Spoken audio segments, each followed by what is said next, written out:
မလဲတွေဖန်လာရင်ကံကြမ္မာပဲခေါ်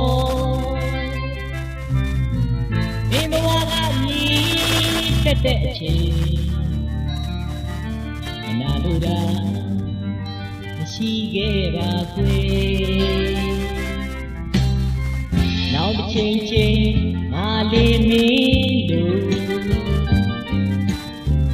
အောင်မြင်ရင်သင်ပေါ်ရောက်မယ်ခုကြမှာဒီရဲ့စေတနာလွန်လာရင်လျှော့လိုက်ပါခွေ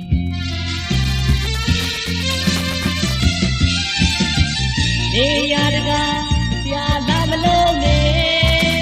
ဒီနဲ့ငါဒီအချိန်မှာကိုယ်လေနေကြရင်ဒီလိုတာနေရသမြဲဟိုဒီချိန်တစ်ခါ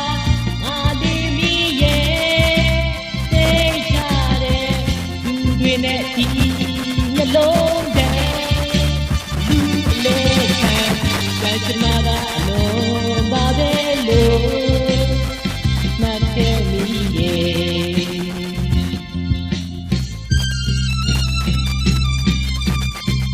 သူဆိုတာတန်ကိုနဲ့ပဲဘယ်လိုတန်ခံနိုင်မလဲကွယ်တနေ့နေ့တော့မိ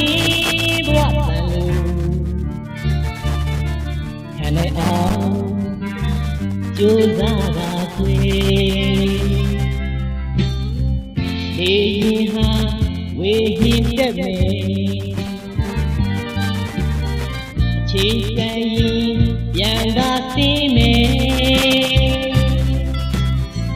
တက်ကြရဲ့သဘောတရားတွေကိုနားလည်ပါ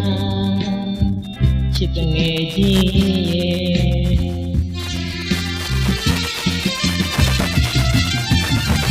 နေရတကားပြာလာမလို့နဲ့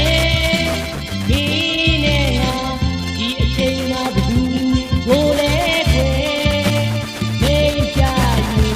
ဒီဆိုတာအနေခံရသမြဲโอเคค่ะအာလီမီရဲ့နေကြတဲ့သူတွေနဲ့ဒီမျက်လုံးတန်းလူလေးခံကံကြမ္မာပါလုံးပါပဲလို့